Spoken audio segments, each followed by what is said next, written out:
present.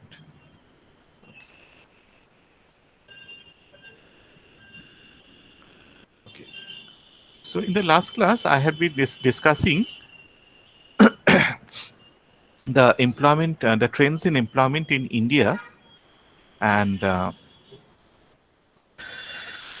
had concluded by pointing out that there were changes in the urban sector, that India was getting rapidly urbanized, and after the liberalization of the 90s, there was an attempt to modernize cities.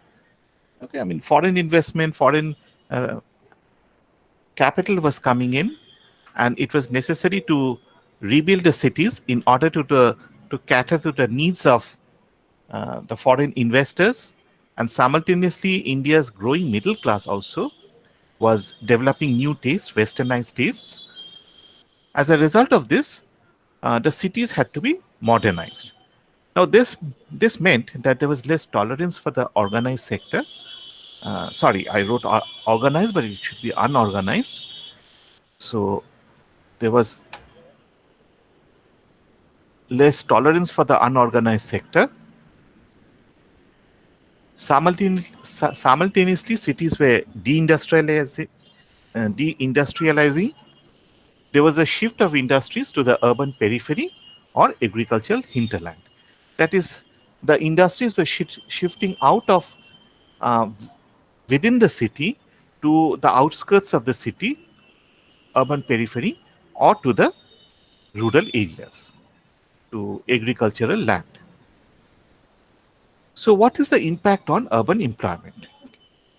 So, obviously, the urban employment patterns were changing, and it is necessary to look into this urban employment pattern.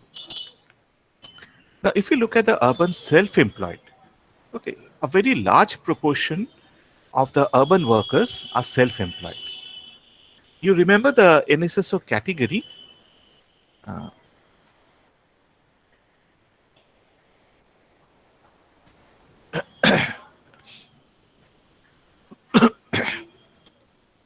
That this is the self employed, it can be own account worker, employer, or you work as a helper in the household enterprise. So, people who worked in household enterprises can be divided into these three categories. Okay. Generally, very roughly, this is supposed to be the informal sector. Codes 11 to 21.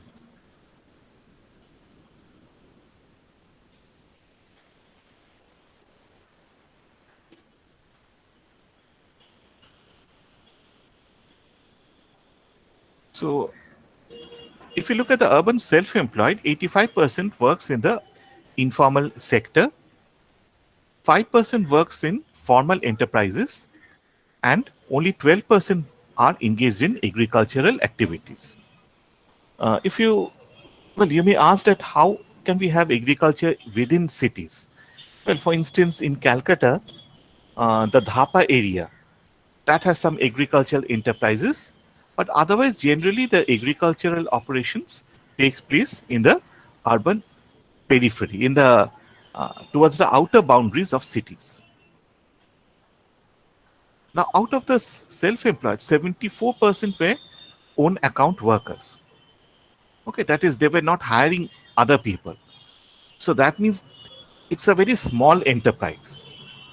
21% were unpaid family workers. So basically, the picture that we get is, despite the trend towards modernizing cities or developing smart cities, you have a very large proportion in the informal enterprises. Most of them work in household enterprises. The urban wage employed, wage and salary means you're getting a monthly wage or monthly salary. So 33% were formally employed, 67% were informally employed. So in sum, 80% of all urban employees, 79% of men, 81% of women were employed in the informal sector, in informal or unorganized sector. Now, I've used the word informal or unorganized, but what exactly does it mean? Well, I mean, defining the urban informal sector or unorganized sector is not very easy. The attention of academicians and policymakers turned to informal sector in 1971. So it's about 50 years. In ILO, the ILO published a report in Kenya, and they noted that a large proportion of the urban workers were working in what they called the urban informal sector. Subsequently, there has been work by Keith Hart and others. There has been various attempts to define informal sector, but it's very difficult to come to a very concise definition of informal sector. And around 2007-8, when the Arjun Sengupta committee was formed, they tended to use the term unorganized sector.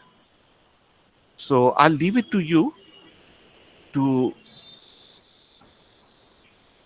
send me definitions of the unorganized sector and the informal sector. So by next Tuesday, you just have to send, and every group has to send one email in which they have the definition of informal sector. Okay, wherever they get, you just Google it and get it. Okay.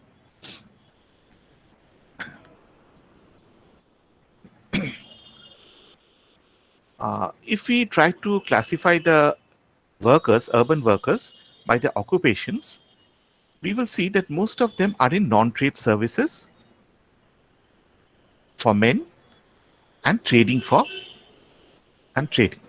In case of women, again, non-trade sector is the most dominant sector, followed by the manufacturing.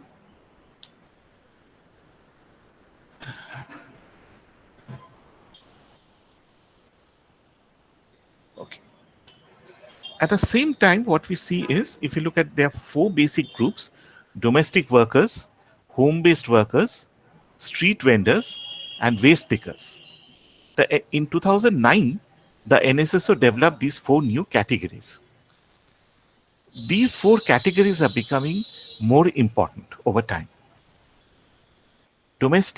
These comprise 33% of total urban employment and 41% of the urban informal sector.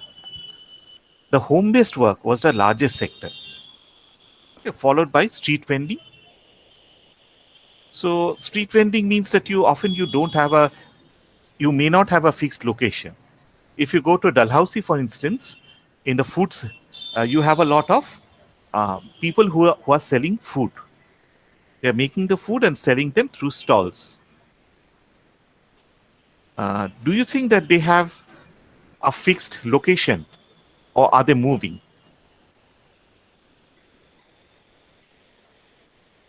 They're constantly moving.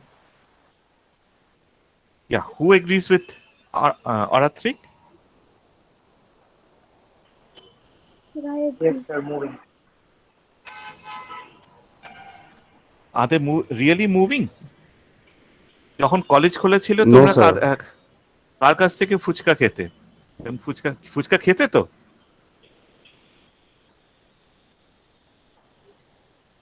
হ্যাঁ sir, ওরা moving হ্যাঁ, নয় তো, সবসময় ওরা পাওয়া তো যায় না। ফিক্সড লোকেশনেই হ্যাঁ, থাকে। সবসময় থাকে না তো, মাঝে মাঝে থাকে, মাঝে মাঝে থাকে না। হ্যাঁ, কিন্তু যখন আসে পুলিশ তাড়া দেয়, সেটা অন্য ব্যাপার, তখন পালায়। কিন্তু তার হ্যাঁ, আগে যখন আসে তখন আবার একই জায়গায়। হ্যাঁ, অনেক সময় দেখা যায় যে স্ট্রিট ভেন্ডিংও কিন্তু খুব ফিক্সড লোকেশন থাকে, এবং ওই স্পটগুলো কিন্তু বিক্রিও হয়। মানে কোনো একটা ওখানকার লোকাল ইউনিয়ন ও একদম ঠিক করে দিল যে যে বেশি চাঁদা দেবে, যে সব থেকে বড় অফিসের কাছে ওর হয়তো লোকেশনটা ও স্টল সেট আপ করতে পারবে, এবং সেই স্পটটা ওর পার্মানেন্ট স্পট হয়ে যায়। অন্য কেউ ওখানে এসে স্টল সেট আপ করতে পারবে না। অনেকে কিন্তু বেশি যে ওই কাঠের যে স্টলটা, সেটা কিন্তু রেখে তালাচাবি মেরে চলে যায়। আমরা সাউথ আফ্রিকাতে যখন গেছিলাম, সেখানে যেটা ছিল যে ওরা পুরো একটা না শামিয়ানা মতো খাটিয়ে নিত কেপটাউনে। ওদের যে ফ্রি মার্কেট ছিল, যেই বিকেল হতো দুমদাম দুমদাম করে সব নামিয়ে নিত 4টে থেকে, ওরে পুরো জায়গাটা ফাঁকা হয়ে যেত। ওখানে যে কোনো স্টল আছে বুঝতেই পারতে না। But even then, when they came back on the next day, they knew which part they would set up the stall. So just because it is street vending, it may not be variable location. মানে তোমাদের বাড়ির সামনে হয়তো যে মুচি বসছে, তুমি দেখবে সে রোজই হয়তো বসছে। আবার কিছু কিছু লোক আছে যারা ওই ঠেলা গাড়ি নিয়ে ঘুরে বেড়াচ্ছে। So you can have fixed location, variable location.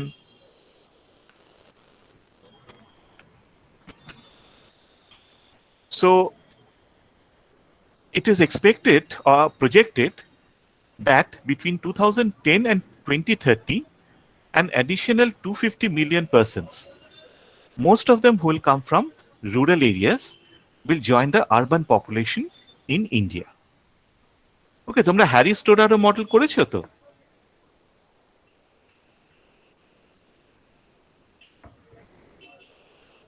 No, sir, not yet. কোন মডেলটা? Harris Todaro model? No sir, করিনি।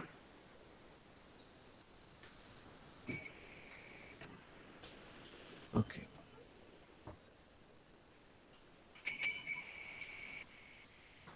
হ্যারি স্টোডারও মডেলে মানে বেসিক্যালি ওই আর্থার লুইস বা লুইস মডেলও করনি।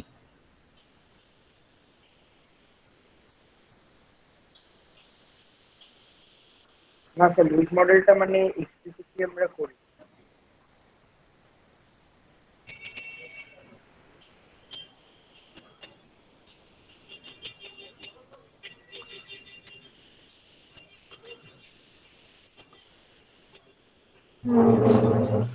Okay. So the Lewis model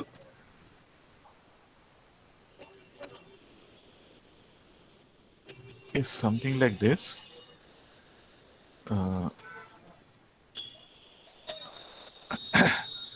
So you have two sectors, the rural or food growing sector and the urban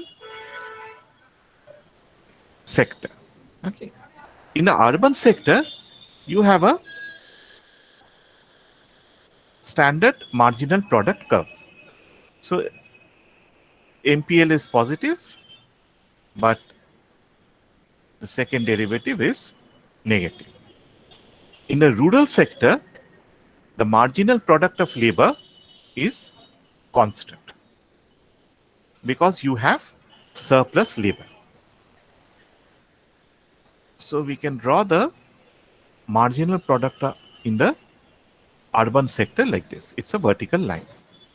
Therefore, if you reduce the supply of workers, or in fact, what is generally assumed is it's better if you take it as 0.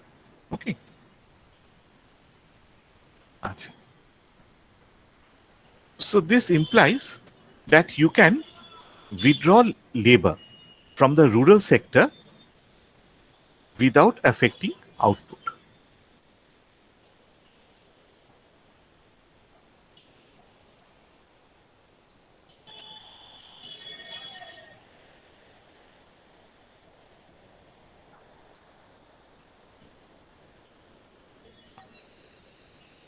Okay.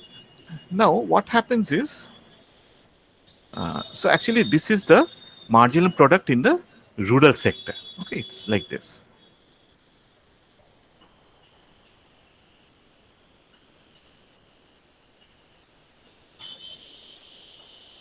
Okay. In the urban sector, this is the marginal product of labor, and let us say this is the urban wage. So the equilibrium will occur over here.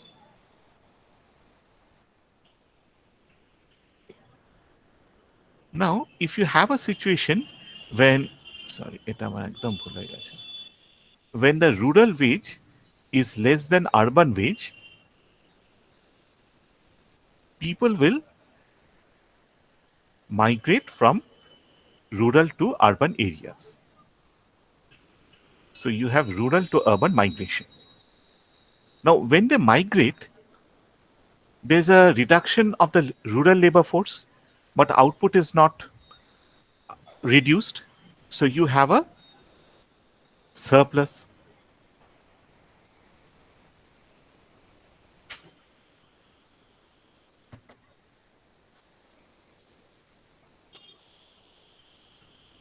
So there's a reduction in rural labor. TP is constant as MPL is 0. So you have a surplus in the rural sector, which is exported to the urban sector. Some writers very fancifully say that those who are migrating carry the food with them to the urban sector.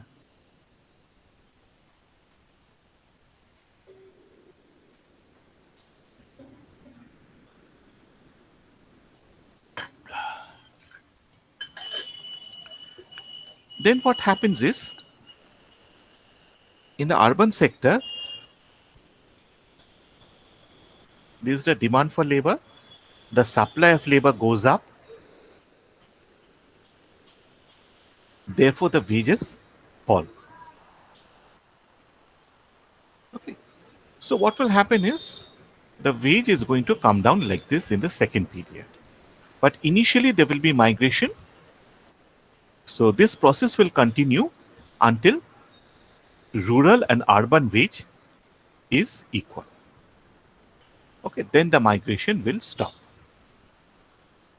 So people then pointed out that, well, I mean, if you go to the urban sector and you don't get any work, then even if you have the urban wages higher, people should learn and therefore they should stop migration.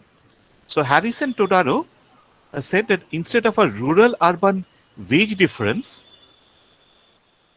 we should look at the expected rural wage, which is equal to the rural wage, and the expected urban wage. Now, when you are considering the urban wage, then this is the probability of getting work into the higher urban wage. Okay, so this is how Harris Todaro just modifies the Lewis model.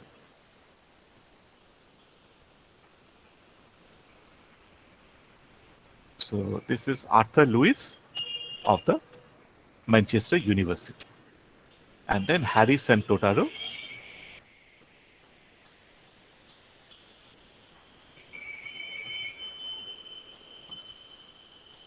modified the model.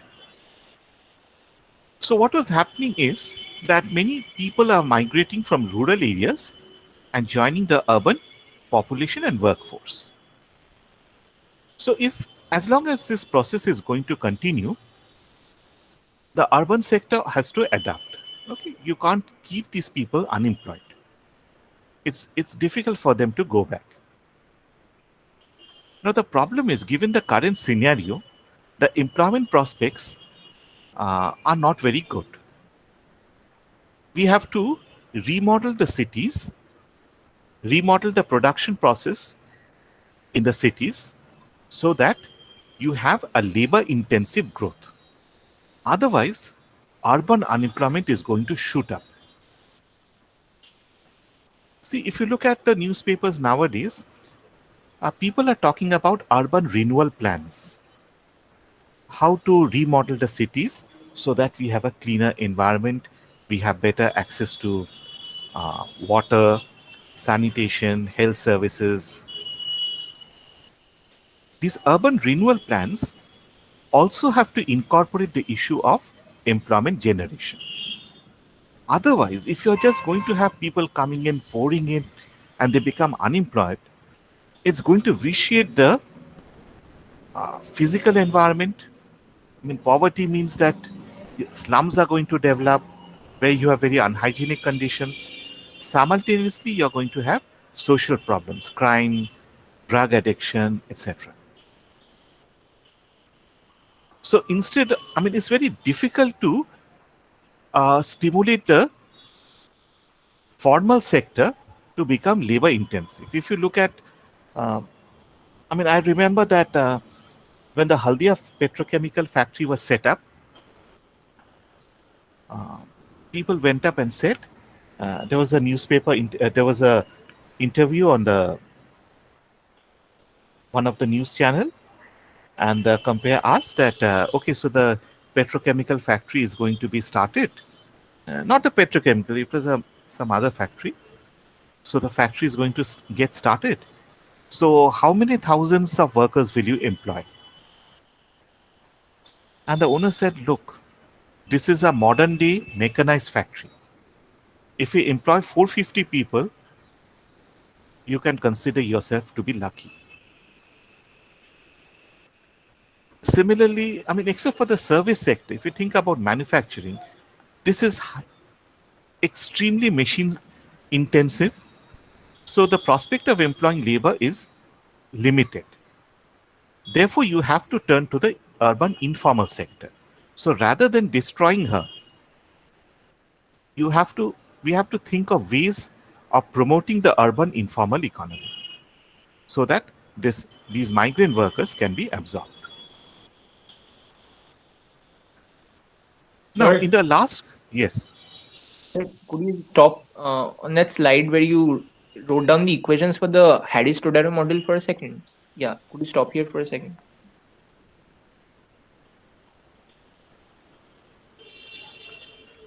Thank you, sir. okay, okay. Now we had talked about, we had mentioned the fact that the female labor force participation had been declining. Uh, this is a trend which has been occurring globally. Okay, so it's not something which is unique to India. If you look at the female workforce participation, particularly after 2004-5, you can see that there has been a decline in the female workforce participation, whether we look at rural areas or whether we look at urban areas, whether we look at the usual status and whether we look at just the principal status. Okay.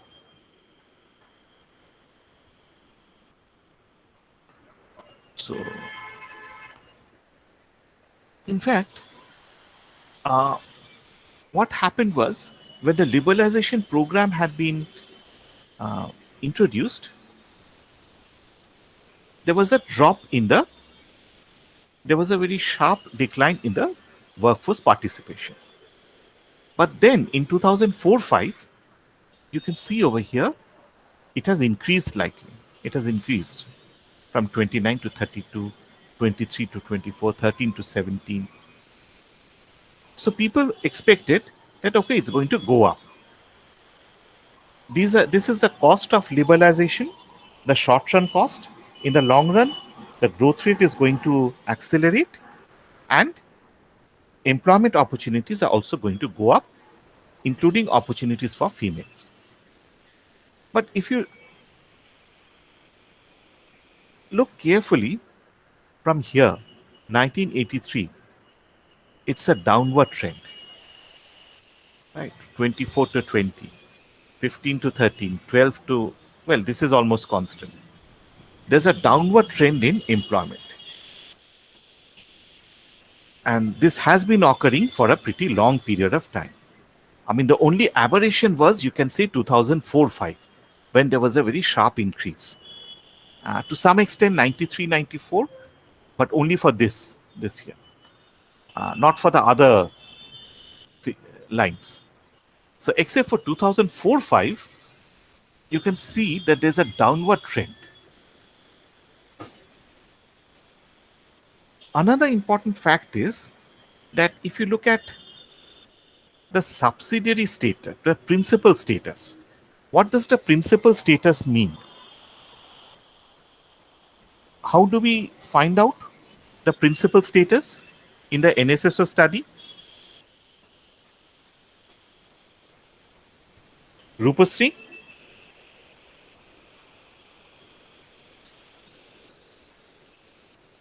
Yes, sir. Principal status আমরা কিভাবে বার করি NSSO তে? What is the question? What is the difference between principal and subsidiary status? So, in case of principal status, we basically ask the person that during the last 1 year, what was the main activity that he has performed? Okay. And subsidiary status? Subsidiary মানে তখন ওই apart from that particular job, what else did he do? Anything else? Whether he did anything else or not? সেইটা। Okay. Thank you very much. Okay. So subsidiary basically means that you are having, it's a temporary employment, part-time. It may be that you're working in a shop for 1 day, for 1 hour every day, or maybe you have worked for a shop for 3 weeks or 1 month, like this. But it's a part-time job. Okay. Permanent status is a more permanent work or durable work, you can say. So if you see principal status coming down, that means the durable work is coming down, right? But what we are seeing is that the subsidiary status is also declining. So that means your part-time job, the opportunity for just doing a little bit of work, that is also going down. This is concerning.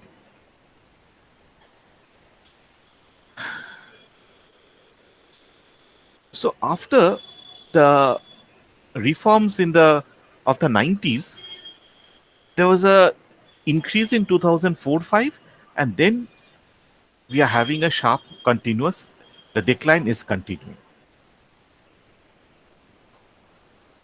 Okay, so it was initially believed that liberalization, globalization, it would lead to an acceleration of growth. And when you are going for a market economy, the market economy will not discriminate against people. See, if you're talking about a traditional household enterprise, they can say that, look, they can be governed by social norms. That, okay, we will not employ a female worker like this.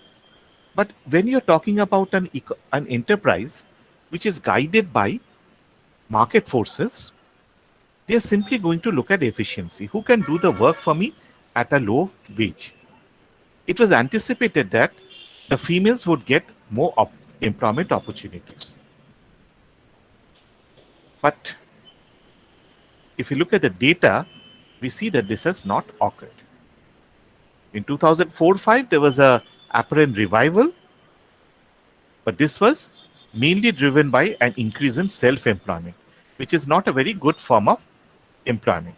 There was a very sharp rise in unpaid family labor in 2004-5. So the increase that occurred over here in 2004-5, the increase was not of quality employment. It was of employment of a very vulnerable type with very insecure and very poor working conditions. Okay.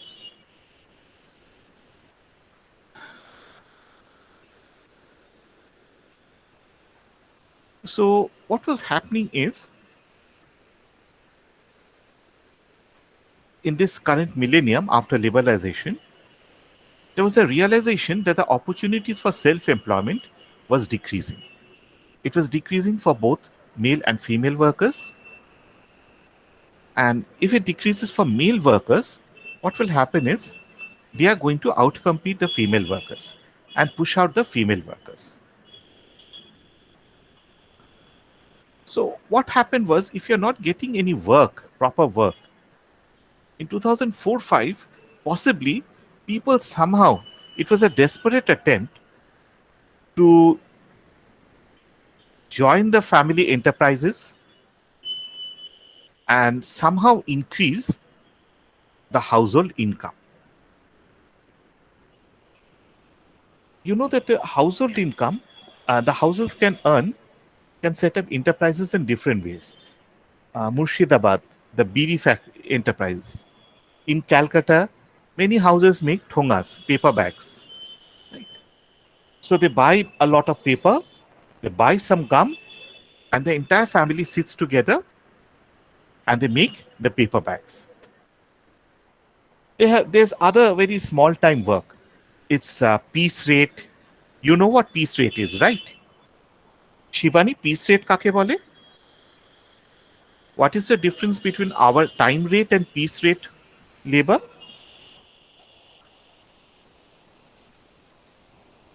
I don't know this.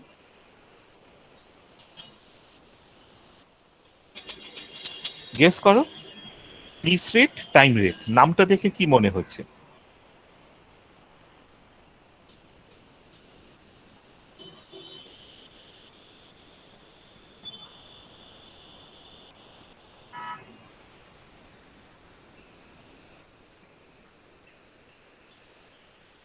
Shreya, তুমি কি try করবে? Sir নামটা শুনে তো মনে হচ্ছে মানে time rate হচ্ছে how many hours a worker works in a day, তো ওই অনুযায়ী ও ওর স্যালারি পাবে। And piece wise maybe how many pieces he makes in a day, ও যত নাম্বার অফ পিসেস বানাবে তো সেই অনুযায়ী he will get paid. Yes, very good. So in time rate, you are paid a wage rate which is hourly. If you work 1 hour, you will get W. If you work for 2 hours, you will get 2W. And in case of piece rate, it's the amount. So depending on how much you produce, the pieces will be counted, or it may be grams or whatever, the weight, or simply pieces, and then the income is given by the producer. So generally these are subcontracting. মানে যেটা হয়, একটা বড় factory একটা কাজ নিয়ে নিল, তারা এটাকে সাবকন্ট্রাক্ট করে দেয়। In fact often what happens is it can go up to 3-4 levels. একটা ফ্যাক্টরি নিল, সে আরেকজনকে সাবকন্ট্রাক্ট করলো, সে আবার কাজটাকে একটু ভেঙে দিল। So you can have subcontracting before it comes to the family. So as you can see, it's household enterprise. You don't have any security. যদি ডিমান্ড থাকে তাহলেই তুমি কাজ করতে পারবে। Wages are very low, but at least it brings in some income. So in 2004-5, when the male employment was declining, the females joined the household enterprises. মানে রান্না বান্নার পরে তারা একটুখানি কাজ করে যদি মানে 100 টাকা ইনকামের জায়গায় 120 টাকা ইনকাম হয়, এরকম একটা লজিকে ওরা জয়েন করলো, ওয়ার্কফোর্স জয়েন করলো।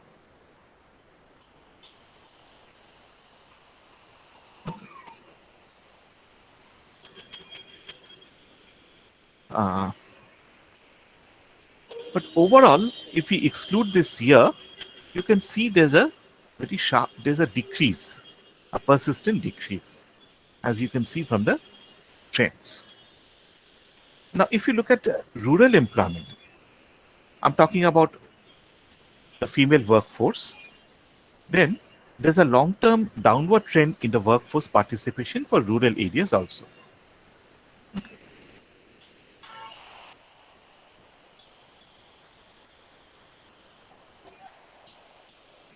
If you look at the usual primary plus subsidiary figures, what you basically see is that people, that are women, are moving away from primary and towards subsidiary status. Okay, their participation in as primary workers are going down. Their participation as subsidiary sector workers are increasing slightly. Now, if you work as as a subsidiary worker, it means it's part-time, so it's very precarious. In one season, you may get work. In this week, you may get work. In the next week, you may not get work. So this continues in this way. Okay. We can also look at the different categories within the self-employed workers. So this gray line is the own account workers. So they are producing on their own, they don't hire workers. This black line is their employers, they're hiring people. And this is they are helping as a in the household enterprises, but they are not getting any wages. So you can see that this is the main thing, 73, and it's going up. 73, slight change it has gone up, and a marginal decrease. So, first of all, the rural employed sector has not really changed to a significant extent. But the important thing is you have the females are working as unpaid family labor. So they are not getting any wages. So this is not something which is good unless you give them wages. I mean, we talk about the empowering effects of employment. Unless you give them wages, they are not really empowered. Now, when we are talking about unpaid work, we are not referring to domestic work such as cooking, cleaning, childcare. We are talking about production services, etc., market activities. So you have to keep this in mind. Okay, it's not a shift to the household work. Now, if we come to the urban sector, self employed, you can see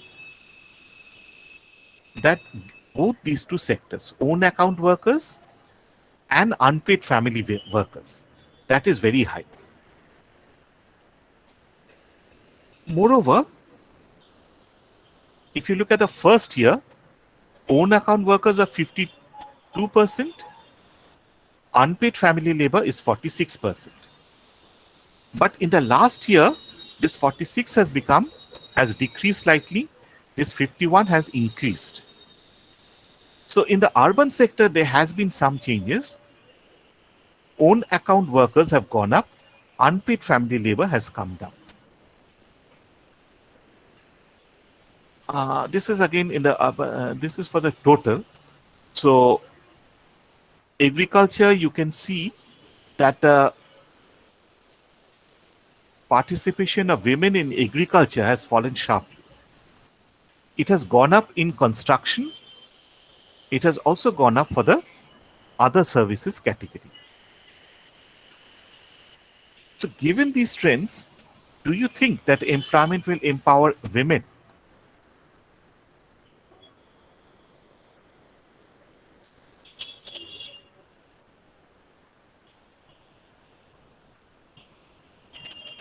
Shreya? Shahashreya? What do you think?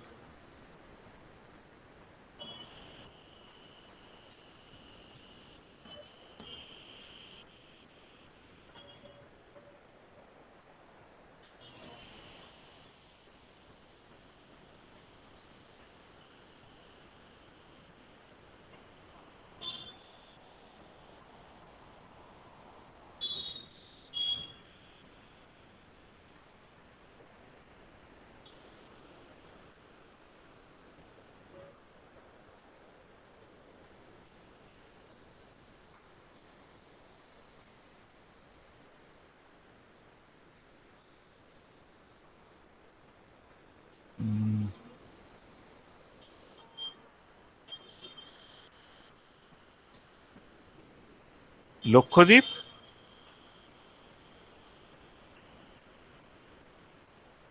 Lakshadweep আছো নাকি না পালিয়েছো? না sir, আছি আমি। আচ্ছা, তো তুমি বলো তো এই কোয়েশ্চেনটা উত্তরটা তুমিই দাও তো, যে এখানে আমরা যে ডিসকাশনটা করলাম, এখানে ফিমেল ওয়ার্কফোর্স সম্বন্ধে আমরা কিছু ফাইন্ডিংস আমরা দিলাম। So do you think that মানে ডেভেলপমেন্ট ইকোনমিক্সে যেটা বলা হয় যে এমপ্লয়মেন্ট হলে এমপ্লয়মেন্ট উইল এম্পাওয়ার উইমেন, সেটা কি এখানে হচ্ছে?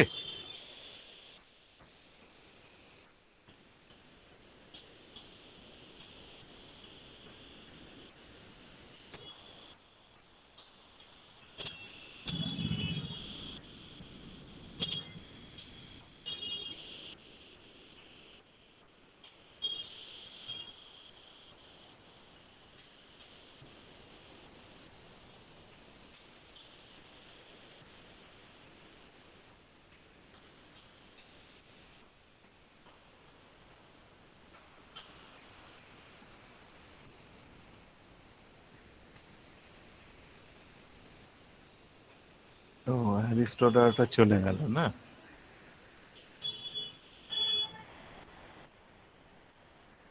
কি হলো, তোমাদের লজ্জা লাগছে কেন?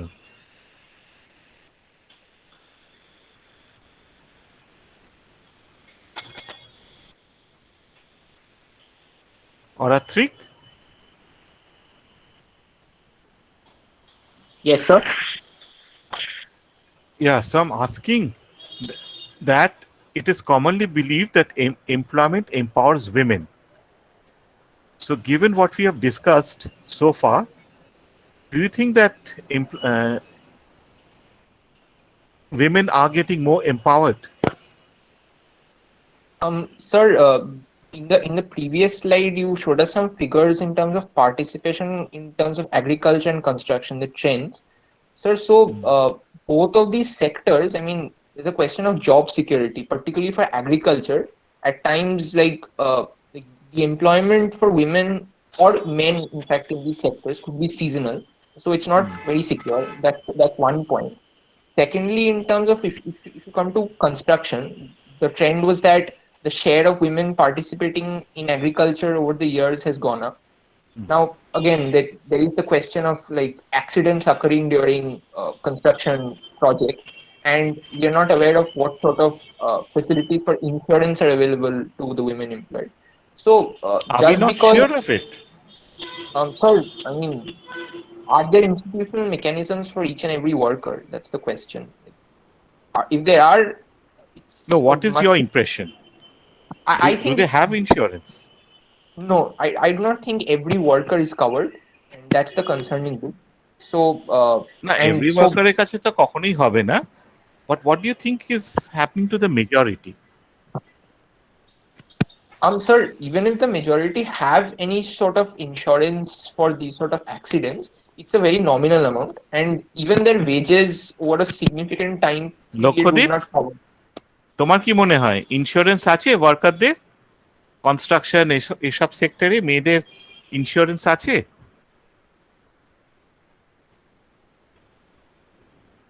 না স্যার।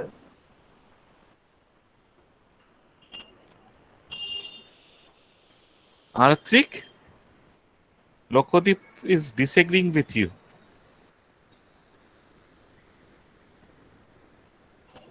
এইসব কনস্ট্রাকশন সেক্টর, এইসব জায়গায় এদের প্রচন্ড, মেয়েদের প্রচন্ড এক্সপ্লয়েট করা হয়। These are very notorious sectors. Yes, ঠিক আছে, sir. এখানে এদের কোনো রেগুলার কন্ট্রাক্ট নেই। They have very an informal contract. একটা Right, sir. ভার্বাল কন্ট্রাক্ট, তুমি পার ডে আজকে এলে তো মাইনে পাবে, এলে কাজ পাবে কিনা শিওর নয়, যে কোনো দিন তোমাকে ছাঁটাই করা হতে পারে। যেখানে তোমার কাজেরই কোনো গ্যারেন্টি নেই, সেখানে তুমি ইন্স্যুরেন্স পাবে? No, sir, absolutely not. Hmm.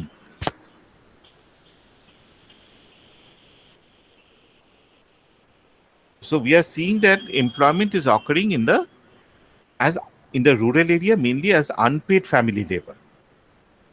In the urban sector, it is occurring in sectors where women are particularly vulnerable, where the informal sector characterized by informal contracts, absence of contracts, absence of social security,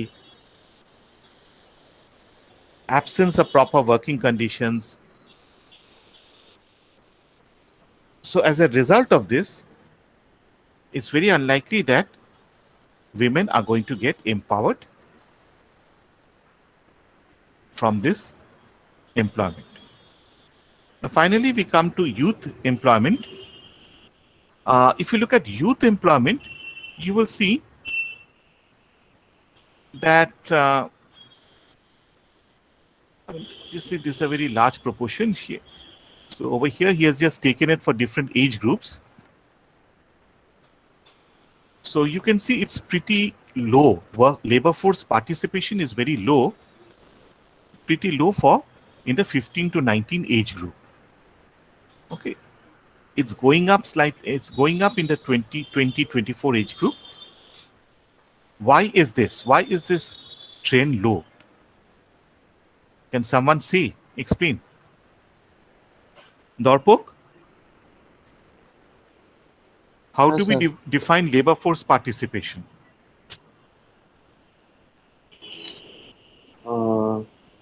total পপুলেশনের মধ্যে যত percentage join করছে, মানে actively join করছে working working ফোর্সে। মানে আমরা কাদেরকে বাদ দিচ্ছি পপুলেশন থেকে? আমরা আমরা পপুলেশন থেকে বাদ দিচ্ছি চাইল্ডদেরকে, আর অনেক বেশি বয়স যাদের হয়েছে মানে এজ পিপলদেরকে আমরা বাদ দিই। না, লেবার ফোর্সে কি যারা চাইল্ড এবং যারা এজেড ওদেরকে বাদ দিয়ে বাকিরা হচ্ছে, তাই তো? হ্যাঁ হ্যাঁ হ্যাঁ। Pratyush, can you, what is the correct definition of labor force participation?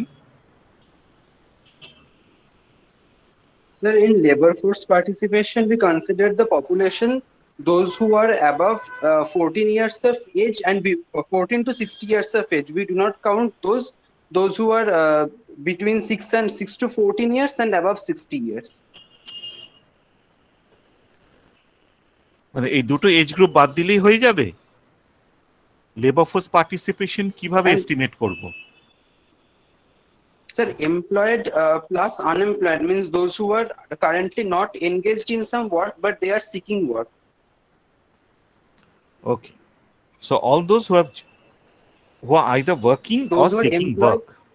Or seeking work. আচ্ছা,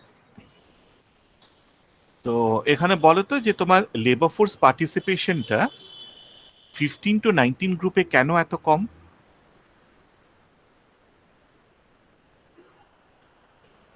স্যার ওরা মেইনলি এডুকেশনের জন্য টাইম স্পেন্ড করছে, সেই জন্য। Okay, so one would expect, or a normal trend should be, that this labor force participation will be low for the 15 to 19 age group. Even in 20 to 24, we have some people who are working. But you can see that there's a very sharp gap between male. These are the two male, urban male. Sorry, this is rural male. This is urban male. And this is the female. So there's a very sharp gap. Can you tell me why there's a sharp gap over here? Why is labor force participation low for females in the 20 to 24 age group?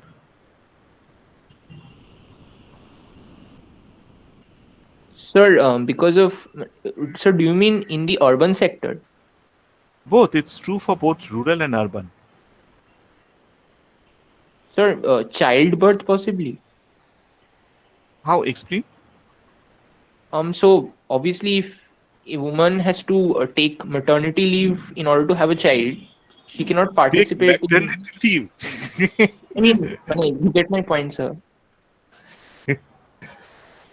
I mean, she's no longer part of the workforce. That's what I meant. Sorry, what did you mean? I meant if a woman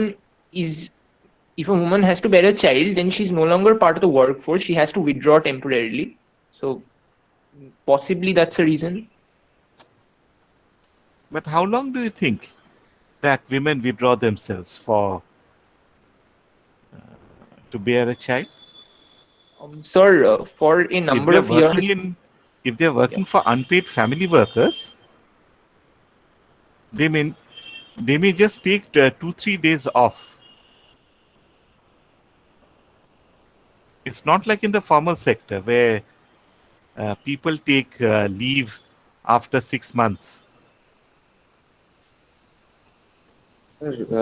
বলছিলাম যে rural এরিয়াসেতে যারা female যারা আছে তাদের মানে early marriage হয়, আর প্যারেন্টসরা এটা মনে করে না যে তারা লেবার ফোর্সে জয়েন করার জন্য উপযুক্ত হবে, তো এডুকেশনও তেমন ভাবে তাদেরকে দেয় না ফেসিলিটি, তো এই দুটো কারণে হয়তো হতে পারে।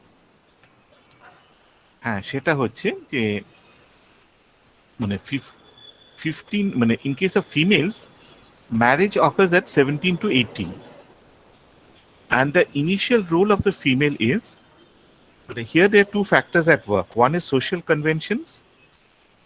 If a female goes out of the household, then that is against the prestige of the household. And plus, people frown upon people, the mobility of women, on mobile women who go outside the household or outside the even the community. And second is, Arathik has said it, but uh, he didn't explain it properly. After marriage, the marriage to first child, that age group is very small. So they marry, they have 3-4 sons quickly, and the main activity is doing the household work and child care. Once the child grows up, then they gradually start coming back to the household. So if you look at states like Bihar or even districts like North 24 Parganas, the Sundarban area, you will see that 29-30, a woman is considered to be old and past her reproductive age. They are getting married at 15-16. They are having 3-4 childs by the age of 22. The child grows up by 25-26, and then the women can come back to the workforce. But the problem is there are no employment opportunities. So female workforce is always squeezed. You can see there's always a huge gap. But at this point, it's low because of these two reasons: social conventions and the household activities, childbearing and child care. If you look at by the principal status, you can see that most of them, if you look at the male, this is rural. So you're going up like this: 52, 47, 45, 32. So what is happening? Over time, it is declining. If you look over here, again there's a decline for 20 to 24. So if you look at if you look at the rural sector, youth employment, we are looking at the worker population ratio now, so unemployment is excluded. We can see that this workforce participation is going up. The proportion of, is going down. The proportion of people who are employed is going down for both these age groups. If you look at females, we get a similar trend. Okay.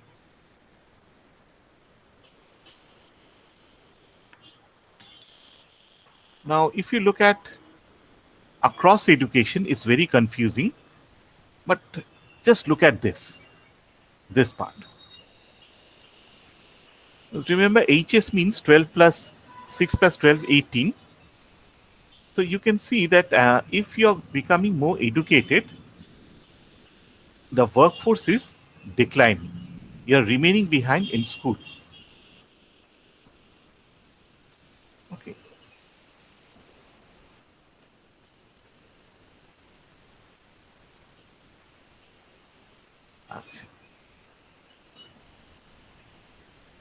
Again, over here, if you look at it, so this is the trend. You can see for this is, let us see, it's a bit difficult to follow it. This is rural male. You can see that it is falling. It is. This is unemployment. Unemployment falls is particularly high over here. So that means even though they are leaving education and joining the workforce, they are not getting employment. So in all cases, you can see that unemployment is pretty high in the 15 to 19 age group. So when we say that child labor is causing, is leading to a withdrawal from school, that is one of the explanations, right? That people want to join as a child labor, they want to join the workforce. So do you think that this data over here supports the argument that the labor force is causing a withdrawal from education?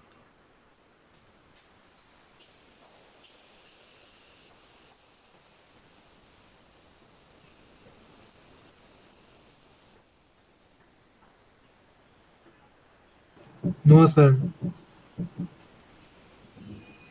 In fact, what is happening, as you'll see later on, I mean, if you undertake primary studies, you will see that generally people withdraw from school. 3-4 months goes by, possibly even more, then only they get a job. So they join the workforce because they don't have anything else. The family says that, look, they are not working, they are not going to school, so we might as well send them to work. A situation when they are getting a work and then dropping out of schools. The high rate of unemployment in this part implies that there's a gap between dropout from education and employment.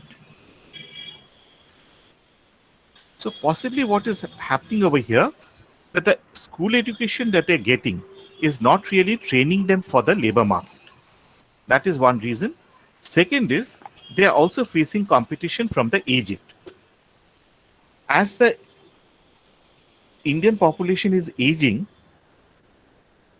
these aged people are retiring and then coming back into work. They're leaving the formal sector and joining the informal sector. So now they are facing, they are competing with the young people for jobs. And the advantage with aged is that they have the experience. Okay. If you look at education and unemployment, then you can see that unemployment is going up, increasing with education. And illiterate people can find work pretty easily. But a HS or graduate, such people find it difficult to get jobs. One reason may be that education makes you fit for a particular type of job, but it also means that you cannot find jobs, you cannot take any jobs. So maybe that's one of the reasons. Okay. Now, if you look at the employment, youth employment, they are mainly working as self-employed or casual workers. In case of women, agriculture is the main sector where they are occupied. Rural males are increasingly turning to the non-farm sector because farming is becoming very unprofitable, very unattractive. But in rural areas, even non-farm sector is not a very solid sector because it is basically demand induced. Okay, so if there's demand, you get the job, but the demand is very volatile. So maybe this month you'll get a job, next month you're thrown out of work. So the possibility of getting jobs in the rural area is limited. In the urban area, youths mainly work in the service sector. In case of young women, as I pointed out before, social conditions, norms restrict their entry into the job market. We have seen that unemployment is very high among the educated youth. So therefore, what the challenge faced by the policymakers is that you have to create a situation where you can move very smoothly from school to work. Okay, so the transition from school to the labor force should be smooth. They should not be unemployed. Now, what you can see is that some people are leaving education, but they are not getting jobs. What we call the urban employed.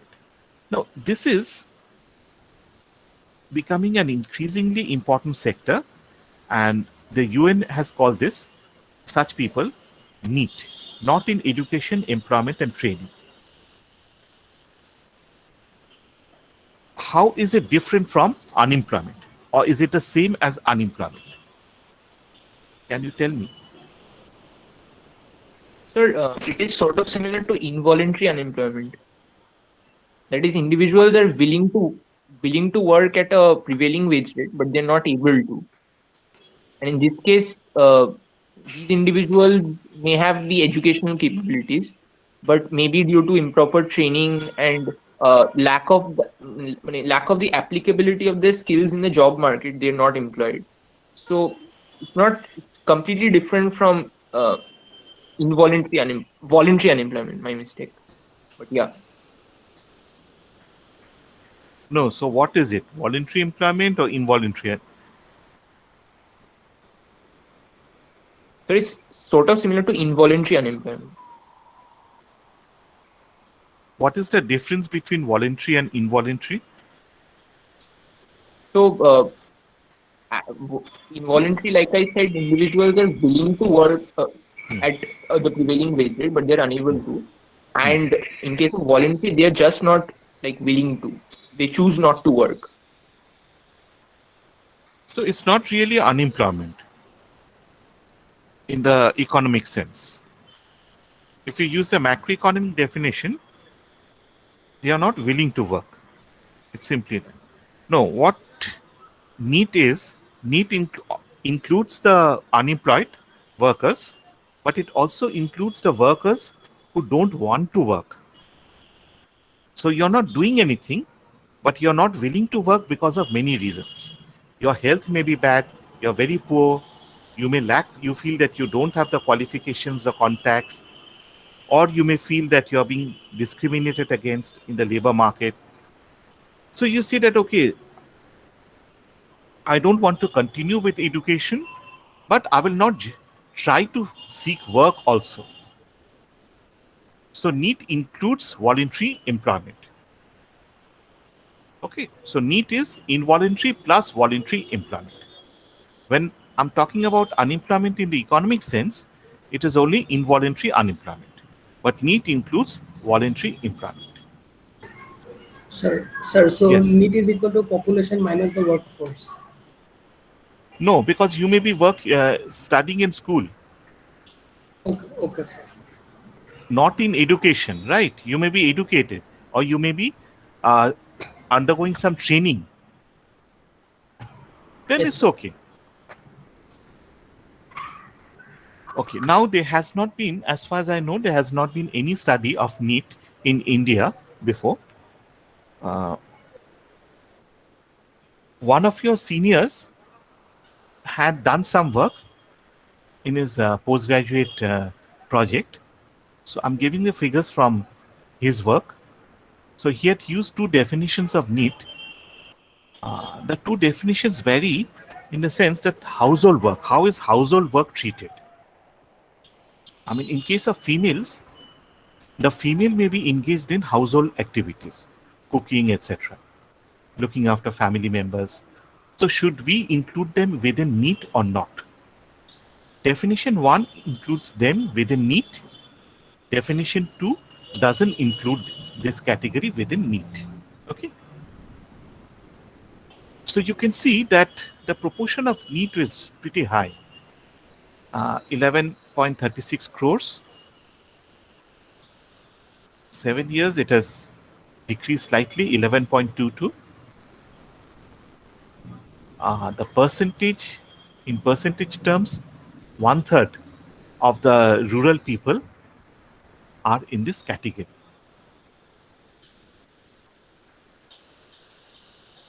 This is by education levels. You can see that females comprises the majority, okay, in all the categories. Male is more or less constant. It goes up a little bit over here. This is for the first year, 2004-05. This is for 11-12. So over here you can see that the female percentage has gone down, particularly in this part. This is across socio-religious communities. Why are we taking them? Because you can have a sense of alienation or marginalization. You can feel that people will not allow us to work. And you can see that among the minority groups, Muslims and other minorities, look at the blue line. This is the male. NEET is relatively higher among the minority groups. It is relatively lower among the forward caste. Forward caste and OBC. It's relatively high among the SCs. In case of females, again, it's very high for all categories, but it's particularly high for Muslims. So you have over here social norms coming into play. So they are being withdrawn from school once they attain adolescence, but they are not being sent to work also. So they become voluntarily unemployed. And we had also estimated that the loss stemming from NEET.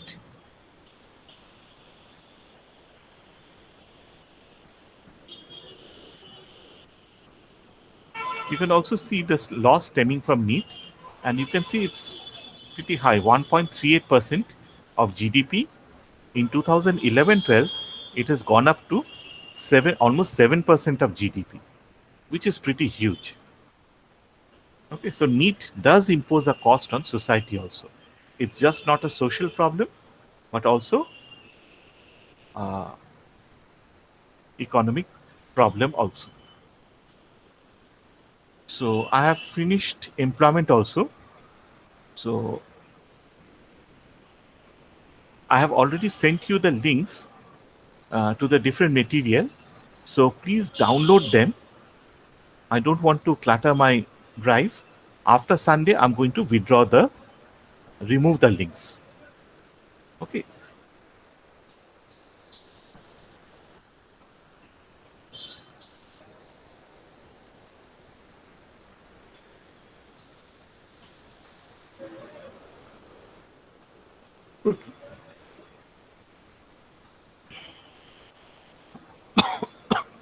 So I'm going to send the CR's data, these two worksheets. One is for female workforce participation and the other is for male workforce participation.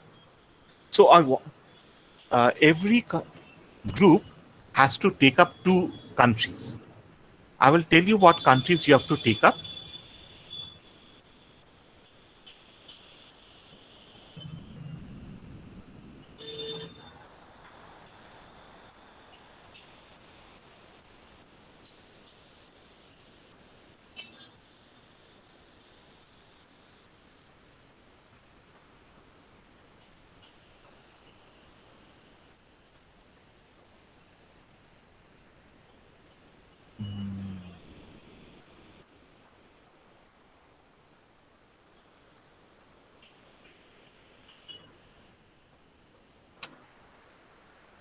I'll tell every group. So you have to do 2 things.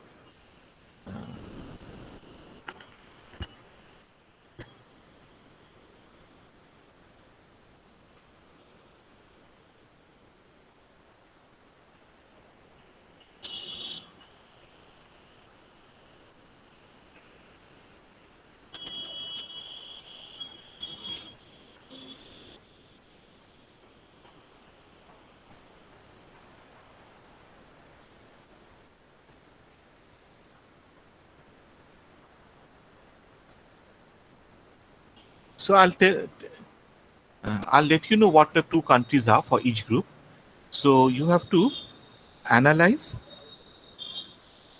the trends in male and female labor force participation for 2 countries. What is happening over time, and is it different? Second, you have to explain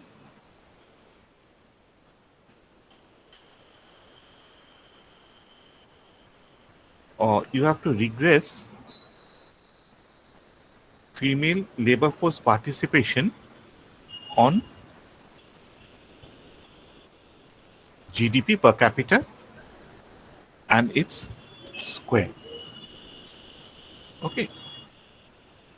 It may be better to take log of GDP per capita. Okay, and you have to give the results.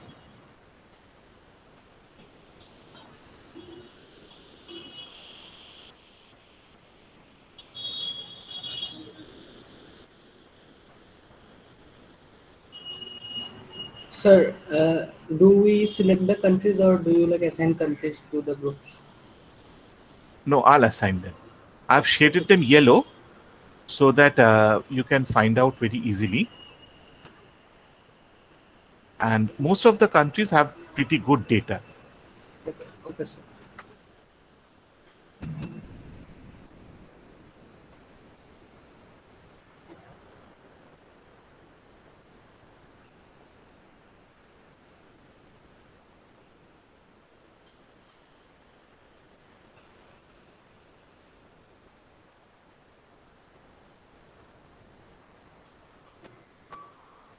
একটু দাঁড়া, আমি এটা বার করে নিচ্ছি।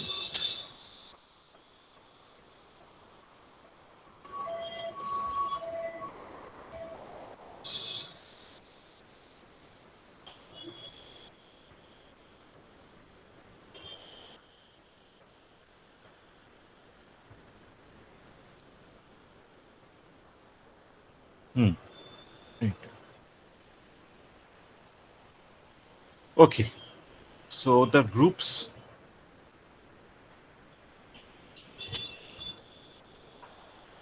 Okay. So the groups are. ওহো, কি হলো, ঢুকতে পারছে না কেন?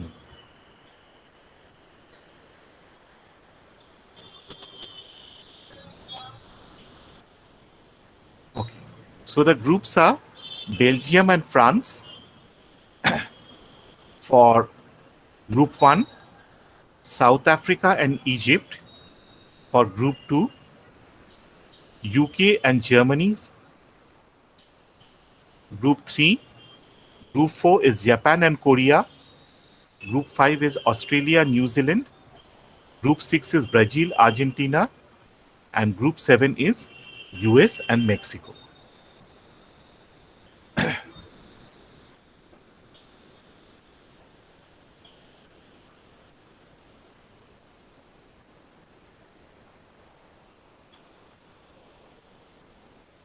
So I'm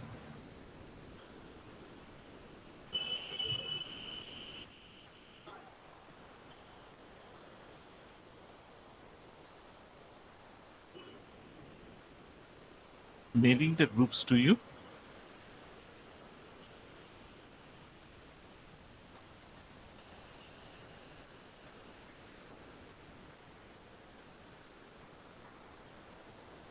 Okay, any questions about this assignment? Sir, could you go to the presentation where you noted down the specifics for the assignment? হ্যাঁ, আমি দিচ্ছি। আমি জাস্ট এটা পাঠিয়ে দিই, অ্যাটাচ করে আমি পাঠিয়ে দিই।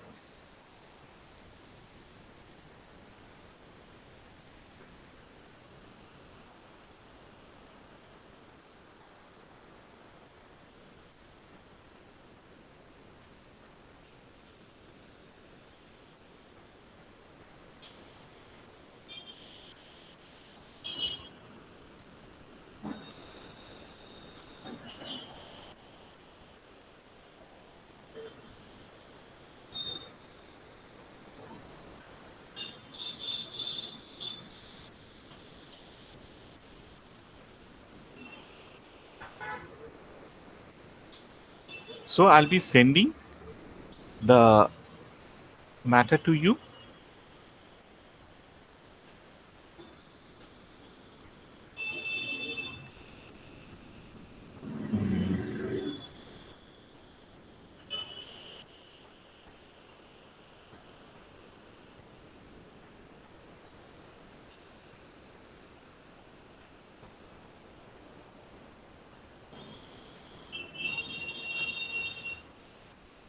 Write up less than 4 pages. If you exclude the figures and tables,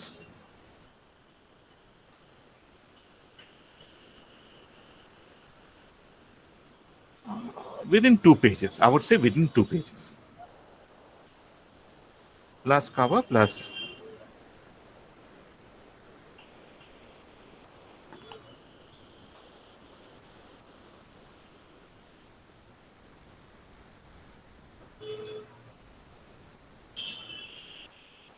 Okay, so you just have to see objective, data, the method of analysis, When you're giving the data, you have to give the source and you have to give the definition, how it is defined.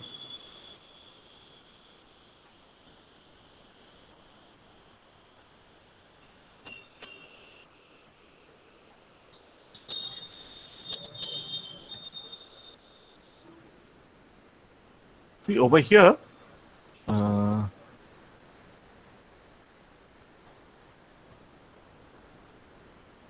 you have the definition. Okay. If you look at the Excel sheet, you will get the definition also.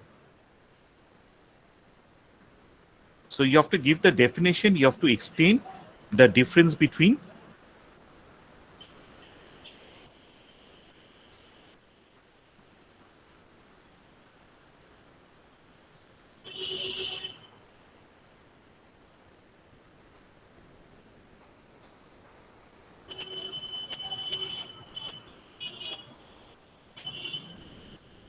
you have to give the age group,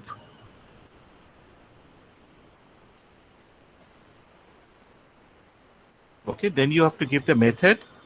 You're doing a graphical analysis and regression analysis.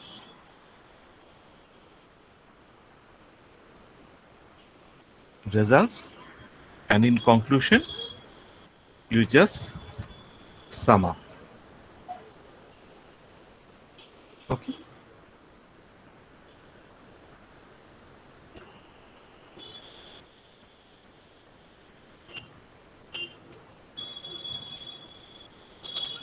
Sir, Yes. for the previous write-up, like for the one that we are sending in on the education parameters, is it mandatory to include graphs? But if we've already included them in our data set and the presentation, so Yeah, do we put them because in the write-up as well? yeah, certainly. You have to do it. Okay, sir. Your write-up is something, your presentation is something else.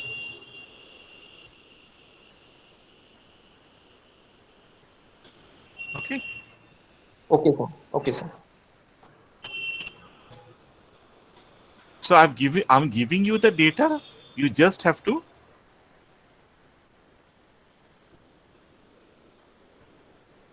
so basically just keep in mind that the comparison has to be between male and female, and you have to compare between countries. Okay. I won't give you hints. Do whatever you want.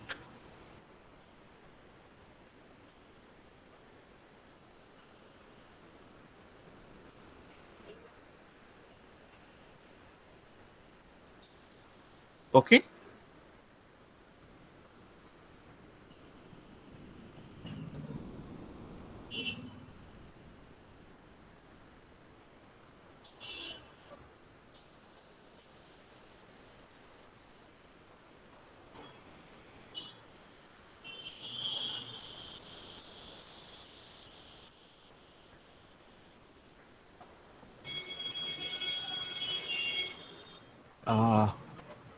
When will be the submission time?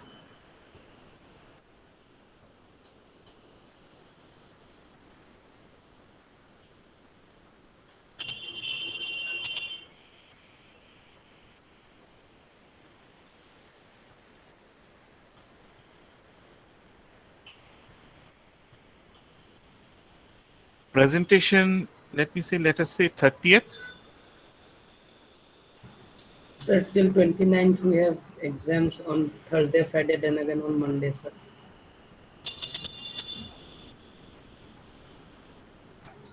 So we can তাহলে give it to 33 next Friday, মানে এটা তো Tuesday, তো তারপরে ফ্রাইডেটা আমরা করতে পারি 3rd 33 December 33 হবে। না 3rd ডিসেম্বর।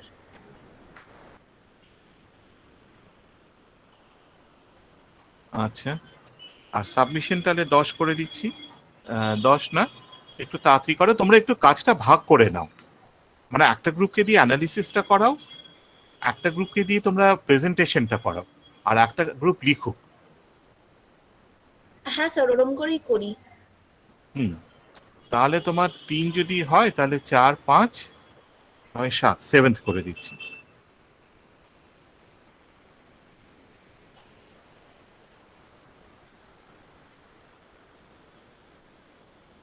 স্যার ওটা 17 হয়ে গেছে। হ্যাঁ,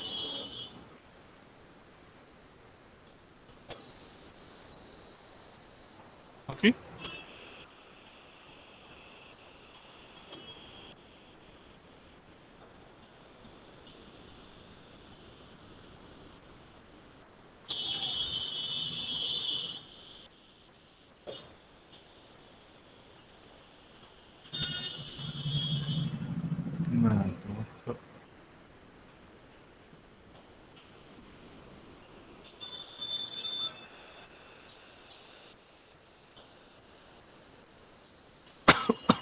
জিডিপি পার ক্যাপিটা ডেটাটা তোমাদের বার করে আনতে হবে, ঠিক আছে? ওইটা আমি দিই। Any other questions?